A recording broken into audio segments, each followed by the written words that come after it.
Welcome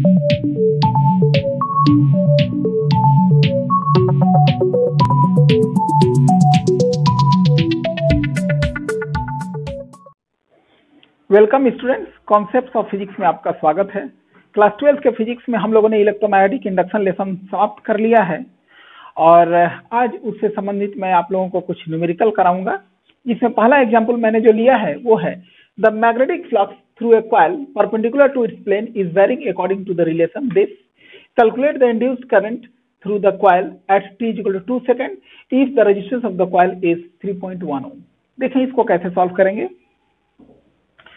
पहले तो देखें इंड्यूस करंट चाहिए और उस करंट को निकालने के लिए हमें कॉइल का रेजिस्टेंस दिया हुआ है, तो I = V/R होता है, यानी वोल्टेज भी चाहिए, यानी वोल्टेज यानी इंड्यूस्ड ईएमएफ, यानी इसमें कितना कॉइल में वो ईएमएफ इंड्यूस हुआ। तो जो फ्लक्स दिया हुआ है कि कॉइल में जो फ्लक्स चेंज कर रहा है टाइम के रिस्पेक्ट में, उसका रिलेशन दिया हुआ है, यानी डिफरेंट टाइम पे फ्लक्स कुछ और रहेगा, यानी फ्लक्स चेंज कर रहा है, तो rate of change of flux हमें निकालना होगा। तो इंड्यूस ईएमएफ कितना होता है -d∅/dt। अब यहां देखिए -d∅/dt, यानी इसका डिफरेंशिएशन आपको करना पड़ेगा। तो इसका डिफरेंशिएशन हो गया 12t² 10t + 8। ये डिफरेंशिएशन हो गया, यानी ये इंड्यूस्ड ईएमएफ है। ये तो आपको क्लियर हो गया। Induced EMF is equal to negative of the rate of change of flux. हालांकि यहाँ हमें साइन से मतलब है, मैग्नीट्यूड से मतलब है। लास्ट में आंसर हम लोग मैग्नीट्यूड में ही दिखाएंगे, और अगर ब्रैकेट में इन मैग्नीट्यूड लिख दें तो सिर्फ d∅/dt दे देंगे। यहाँ लिख दीजिए इन मैग्नीट्यूड, तो फिर माइनस देने की कोई जरूरत आपको नहीं रह जाती है। ये इंड्यूस्ड ईएमएफ है। अब इसके बाद कह रहा है कि इंड्यूस करंट चाहिए जब टाइम 2 सेकेंड हो रहा हो, यानी अब लिखेंगे एट t = 2 सेकेंड। तो उस समय इंड्यूस ईएमएफ कितना है जब टाइम 2 सेकेंड हो रहा है, 12, और टाइम के जगह पर 2 पुट करेंगे। इसको सॉल्व कीजिए।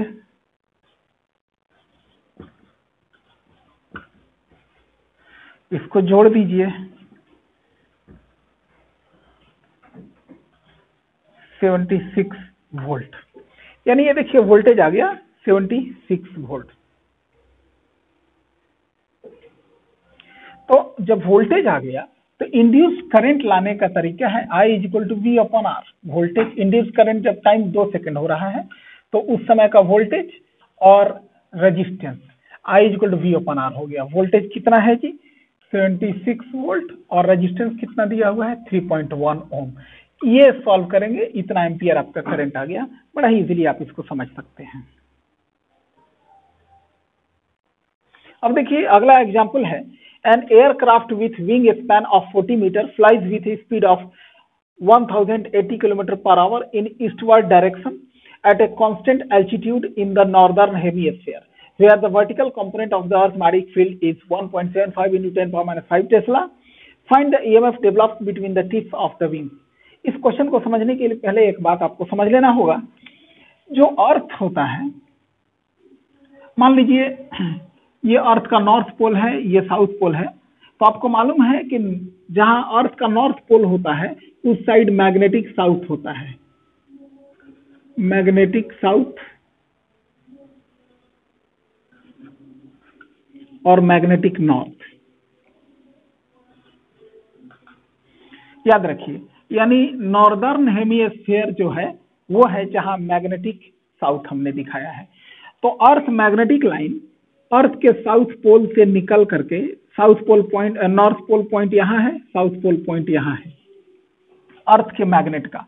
तो अर्थ मैग्नेटिक लाइन ऐसे साउथ से निकल के नॉर्थ में इंटर करते हैं, साउथ से निकल के नॉर्थ में ऐसे इंटर करते हैं। तो यहां आप क्या देखेंगे कि इक्वेटर, ये इक्वेटर है, इक्वेटर के पास अर्थ सरफेस के ऊपर earth magnetic line earth surface से पैरेलल होते हैं, और अगर साउदर्न हेमिस्फीयर में आ जाएं तो अर्थ सरफेस से ये इंक्लाइंड होते हैं अपवर्ड, और नॉर्दर्न स्फीयर में आ जाएं तो अर्थ सरफेस से ये डिक्लाइंड होते हैं डाउनवर्ड। यानी अब यहाँ ये समझिए कि अर्थ मैग्नेटिक लाइन किसी भी जगह पर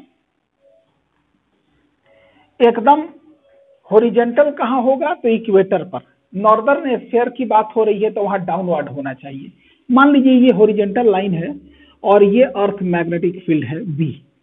तो अर्थ मैग्नेटिक फील्ड जो है हॉरिजॉन्टल लाइन से मान लीजिए फाई एंगल बना रहा है, तो अर्थ मैग्नेटिक फील्ड का वह कंपोनेंट जो अलोंग हॉरिजॉन्टल लाइन है उसको बोलते हैं horizontal component of earth magnetic field, और अर्थ मैग्नेटिक फील्ड का वह कंपोनेंट जो अलोंग वर्टिकल है उसको बोलते हैं vertical component of earth magnetic field. और ये जो एंगल है जो actual earth magnetic line horizontal line से बना रहा है, इस एंगल को बोलते हैं एंगल ऑफ डिप। मान लीजिए किसी प्लेस पर एंगल ऑफ डिप का वैल्यू दिया हुआ है फाई और वहां वर्टिकल कंपोनेंट लाना है, तो वर्टिकल कंपोनेंट हो जाएगा बी साइन फाई, और अगर हॉरिजॉन्टल कंपोनेंट लाना होता तो वो हो जाएगा बी कॉस फाई। तो यहां हमें मतलब है वर्टिकल कंपोनेंट से, क्योंकि कोई हवाई जहाज अगर ऐसे जा रहा है, मान लीजिए ये हवाई जहाज के स्पैन है, उसका डायना है, हवाई जहाज जा रहा है और अर्थ का जो वर्टिकल कंपोनेंट है वो डाउनवर्ड है, डाउनवर्ड की ओर है, तो सारे मैग्नेटिक लाइन को ये कट करता हुआ जा रहा है। देखिए हॉरिजॉन्टल कंपोनेंट जो है, जो horizontal component of earth magnetic field वो हवाई जहाज के मोशन से पैरेलल हो गया, तो उसके वजह से इसके डायने के दोनों एंड में कोई ईएमएफ इंड्यूस नहीं होगा। ईएमएफ इंड्यूस होगा केवल किसकी वजह से, वर्टिकल कंपोनेंट की वजह से, क्योंकि vertical component of earth magnetic field को ही ये कट कर रहा है, डायना का जो मोशन, हवाई जहाज के स्पैन का मोशन। तो हमें मतलब है वर्टिकल कंपोनेंट से। यहां आप क्लियर समझ के? तो पहले देखें क्वेश्चन में डाटा क्या क्या है। हवाई जहाज का स्पीड दिया हुआ है, इसको मीटर पर सेकंड में चेंज कर लेंगे 5/18 से मल्टीप्लाई करके, तो ये मीटर पर सेकंड में चेंज हो गया। अब इसके बाद स्पैन का जो लंबाई है वो दिया हुआ है 40 मीटर, और vertical component of earth magnetic field B V दिया हुआ है 1.75 × 10⁻⁵ टेस्ला। ये vertical component of earth magnetic field ही दिया हुआ है, यानी बीवी का वैल्यू दिया हुआ है। अगर बी का वैल्यू दिया होता तो बीवी हमें इस प्रकार निकालना होता। अब यहां देख लीजिए, तो इंड्यूस ईएमएफ के लिए हमारे पास फॉर्मूला है, मोशनल ईएमएफ वाला फॉर्मूला BLV। यहाँ मैग्नेटिक फील्ड बी का वैल्यू डालेंगे, ये लेंथ डालेंगे और ये वेलोसिटी को मीटर पर सेकंड में चेंज करके डालेंगे, तो ये आपका आंसर आ जाएगा। अब कैलकुलेशन आपका काम रहा, ध्यानपूर्वक इसको समझ लें। अब देखिए अगला question, A coil has an inductance of 1.5 × 10⁻² Henry. Calculate the induced EMF when the current in the coil changes at the rate of 200 ampere per second. तो किसी कॉइल का इंडक्टेंस दिया हुआ है, L की वैल्यू है 1.5 × 10⁻² हेनरी, और उसमें जो करंट चेंज हो रहा है di/dt, rate of change of current को डिनोट करने का तरीका di/dt, और ये 200 एम्पियर पर सेकेंड। तो इंड्यूस्ड ईएमएफ के लिए हमारे पास फॉर्मूला है -L di/dt, जो सिंपली आप ला सकते हैं। L की वैल्यू को डाल देंगे 1.5 × 10⁻² हेनरी, और di/dt की वैल्यू है 200। इसको सॉल्व करेंगे तो आंसर आपका आ जाएगा 3 वोल्ट। तो इस प्रकार ये बहुत ही आसान है, आप समझ लेंगे इसको। अब देखिए अगला क्वेश्चन है, ए rectangular coil of area 40 × 25 square centimetre having 1000 turns rotates in a uniform magnetic field 0.08 Tesla about an axis perpendicular to the field. If the coil makes 300 rotation per minute, find the value of the induced EMF when the plane of the coil makes an angle of 0 degree, 45 degree and 90 degree with the magnetic field, magnetic lines of force. यहाँ देखिए, यहाँ सबसे पहले question से हम लोग data निकाल लें, यानी एरिया दिया हुआ है 40 × 25 स्क्वायर सेंटीमीटर, इसको आप मीटर में चेंज कर लें।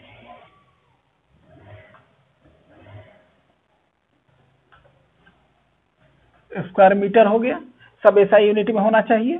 मैग्नेटिक फील्ड दिया हुआ है 0.08 टेस्ला, और उसके बाद रिवॉल्यूशन दिया है, यानी ये 300 रोटेशन पर मिनट, यानी ओमेगा का वैल्यू है एंगुलर स्पीड, ओमेगा मत कहिए, फ्रीक्वेंसी हो गया ये, frequency is equal to 300 RPM.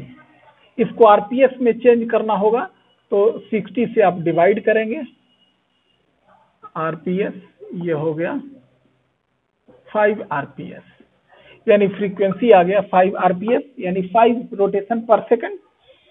अब कह रहा है कि उस समय का इंड्यूस ईएमएफ निकालिए जब इसका एंगल बन रहा है 0 डिग्री। तो इंड्यूस ईएमएफ का फॉर्मूला है हमारे पास is equal to N B A omega sine theta.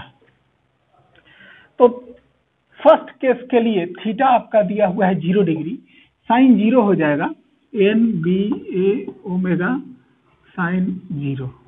तो इंड्यूस्ड ईएमएफ, यानी यहां ध्यान दीजिए क्या कह रहा है कि find the value of induced EMF when the plane of the coil.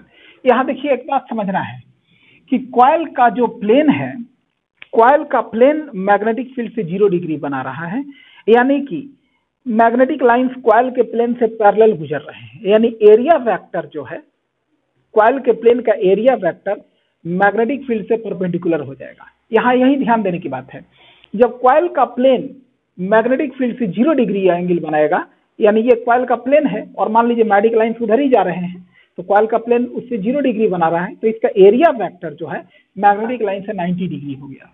तो यहाँ आप बैठाएंगे साइन 90, और एन के जगह पे कितना नंबर ऑफ टर्म्स है क्वेश्चन में दिया हुआ है,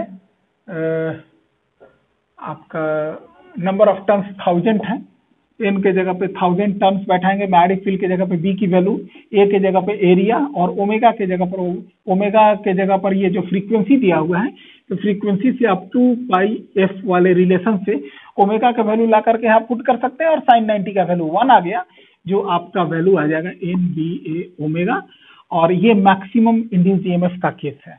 और अगर सेकंड केस इसमें लेंगे 45 डिग्री, तो induced EMF is equal to N B A omega, ये आपने पहले कैलकुलेट कर ही लिया है, वही वैल्यू यहाँ पे पुट कर देंगे, और इनटू साइन 45, और साइन 45 की वैल्यू कितना होता है, √1/√2, ये हो गया। और थर्ड केस में देखिए induced EMF N B A omega, और यहाँ साइन 90 है, यानी कि एरिया वेक्टर और मैग्नेटिक फील्ड के बीच में एंगल 90 डिग्री है। तो साइन नहीं, सॉरी, ये प्लेन जो कॉइल का प्लेन और मैग्नेटिक फील्ड के बीच में एंगल 90 डिग्री है। कॉइल का प्लेन और मैग्नेटिक फील्ड, यानी अगर मैग्नेटिक लाइंस उस तरफ जा रहे हैं तो कॉइल जो है ऐसे है, यानी कि ये हम लोग कह सकते हैं कि कॉइल का जो प्लेन है और मैग्नेटिक लाइन के बीच में एंगल 90 डिग्री है। ऐसे केस में कॉइल का एरिया वेक्टर भी उधर हो गया, मैग्नेटिक फील्ड भी उधर हो गया, यानी इस केस में what is the angle between area vector और मैग्नेटिक लाइन, तो वो 0 डिग्री हो गया। तो यहाँ आंसर आपका आ जाएगा 0। तो ध्यानपूर्वक इसको देखिएगा, मैंने पहले भी जनरेटर समझाते समय भी आपको ये बढ़िया से बताया है कि जब कॉइल का एरिया वेक्टर और मैग्नेटिक फील्ड के बीच में एंगल 90 डिग्री होगा, यानी ध्यान दीजिएगा, ये मेरे पाम को मान लीजिए कॉइल का प्लेन, तो ये हो गया एरिया वेक्टर, और मान लीजिए मैग्नेटिक लाइन उधर जा रहे हैं, तो ऐसे केस में एरिया वेक्टर और मैग्नेटिक फील्ड के बीच में एंगल 90 डिग्री है, लेकिन कॉइल का प्लेन और मैग्नेटिक फील्ड दोनों पैरेलल हैं, उसके बीच में एंगल 0 डिग्री है। तो इसी कंसेप्ट को ध्यान में रख के आप लोग ऐसा क्वेश्चन बना सकते हैं। धन्यवाद।